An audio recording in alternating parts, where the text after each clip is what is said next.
নমস্কার, শুভ সন্ধ্যা, রাধে রাধে। আজকের অনুষ্ঠান বিশ্বাসে মিলাই বস্তু, তর্কে বহুদূর।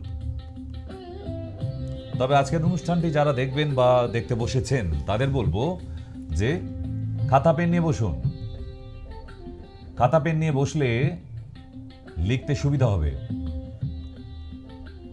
কারণ আজকের যে অনুষ্ঠানটি দেখবেন এটা বেশ কিছু নোটস নেবার, কেমন? তাই বিভিন্ন ধরনের টোটকা, যেমন এই শীতের সময় যাদের পেটে খুব কামড়ায় উঠছে এবং পটি ধরে রাখতে পারছেন না, ডায়রিয়ার মতো হয়ে গেছে, ইমিডিয়েট ঘরে কি করবেন? আপনি স্বাভাবিকভাবে স্যালাইন চার্জ করবেন, ওআরএস তো খাওয়াবেনই, ওটা তো খাওয়াতে হবেই। স্যালাইন দিন আর না দিন, O2 ইঞ্জেকশন দেবেন, মেট্রোজিল খাওয়াবেন, যা যা আছে আপনার স্টকে। কিন্তু না, শুধু ওআরএসটা খাইয়ে যাবেন আর সঙ্গে 1 চামচ জিরে ভাজা, কালো জিরে, 1 চামচ শিমুল গাছের আঠা, 1 চামচ বেল শুট 1 থেকে 2 কাপ জলের সাথে মিশিয়ে 3 বার সেবন করুন। সারাদিনে ওআরএস খান, আপনার সাথে সাথে ডায়রিয়ার প্রবলেম সলভ হয়ে যায়। সময় নষ্ট করবেন না। যখনই দেখবেন 2-3 বার পটি গেছেন, জলের মতো, একদম কলের জলের মতো হচ্ছে, তখনই কিন্তু অবশ্যই আপনি তোড়জোড় শুরু করে দিন। ঠিক, কারণ ডায়রিয়া রোগীকে নিয়ে একদম সময় নষ্ট করা যায় না, এই জন্যই যে কোনো সময় কিন্তু হার্ট ফেল অবধি হতে পারে। তাই ডায়রিয়া হলে সময় নষ্ট করা চলে না। নয় আপনি অ্যাডমিশন করান, আর না হলে বাড়িতে যে ট্রিটমেন্টের দরকার সেটা দিন। ঠিক। দ্বিতীয় হচ্ছে অ্যামিবায়োসিস, আমাশা।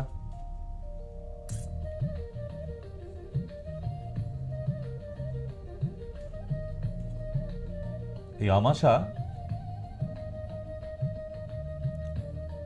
এই রোগটি এক ধরনের ব্যাকটেরিয়া জাত অসুখ।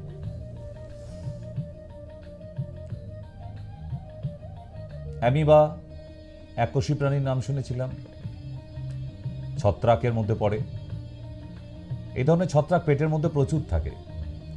আর আমাশা যাদের আছে তাদের দুধ বা দুগ্ধজাত দ্রব্য, সিমুই, পায়েস, সন্দেশ, রসগোল্লা, ছানা, পনির, ঘি, মাখন, আইসক্রিম, খালি টক দইটা খাওয়া চলে, বাকি দুধের আর কোনো প্রোডাক্ট খেতে পারবেন না। এবং যত রকমের শাক আছে আপনার বাড়িতে আসে বা রান্না হয়, সেগুলো কমপ্লিটলি বন্ধ। কেমন?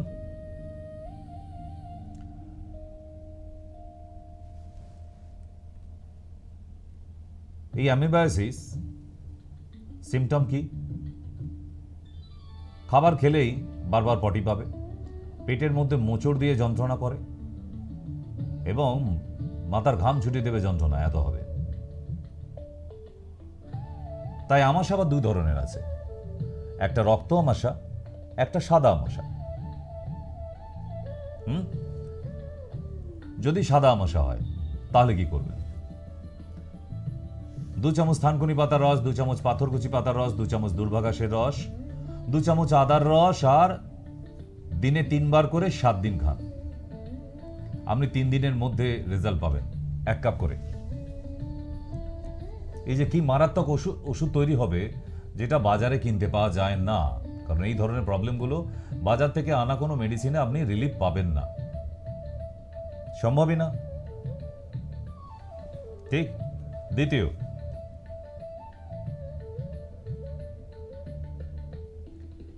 অ্যামিবায়োসিস।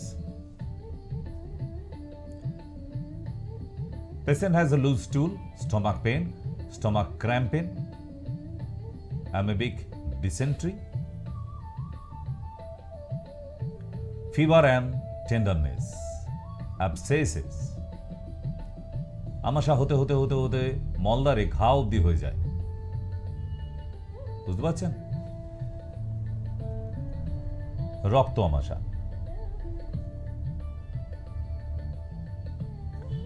সাদা মাছের সঙ্গে তফাৎ কি এটা?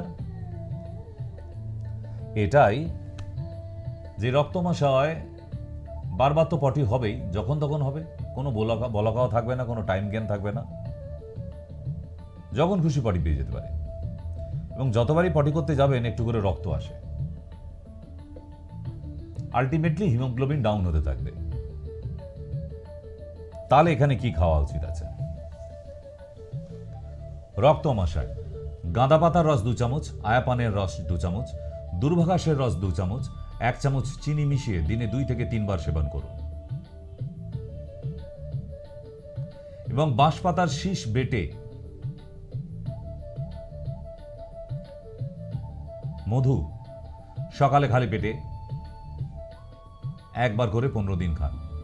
বাঁশপাতার যে শীষ হয়, বুঝতে পেরেছেন, যে রিফিল ও ব্যাম্বু লিপস, এই যে দেখুন সরু হয়ে আছে একদম রিফিলের মতো, খোলেনি এখনো পাতাটা, একদম নতুন পাতা তৈরি হচ্ছে যে পাতাটি, সেটাই বাঁশপাতার শীষ বলতাম আমরা ছোটবেলায়।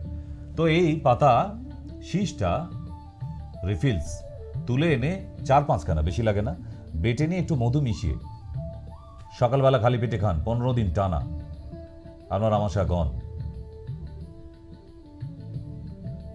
ভীষণভাবে উপকারী। এতে এমন এমন কিছু ঘরোয়া টোটকা পাবেন আপনারা যেগুলো মানুষের সাধারণ নিত্য নৈমিত্য প্রয়োজনে লাগে। এমন অসুখ অনেক কিছু আছে যেগুলোর কোনো ওষুধ দিয়ে হুটহাট করে সারাতে পারবেন না, যেগুলো আমরা এখনো অবধি হোম রেমেডিজ ইউজ করি, অনেকেই করি, চেষ্টাও করি যদি এতে সেরে যায়। কিন্তু সঠিকভাবে যদি রেমেডিসটা না জানেন, হোম রেমেডিসটা, তাহলে কিন্তু আপনি সারাতে পারলেন না। সঠিক হোম রেমেডিস জানলে এমন অনেক কঠিন কঠিন অসুখ ঘরের মধ্যে বসে বসে সারিয়ে ফেলা যায়, যেটা আপনি অনেক টাকা ভিজিট দিয়েও ডক্টরের কাছে গিয়ে সারাতে পারবেন না। ঠিক এরকম অনেক রেমেডিস আছে যেগুলো ঘরোয়াভাবে সারানো যায়, কিন্তু সময় কম, বিদায় নিতে হবে। রাধে রাধে।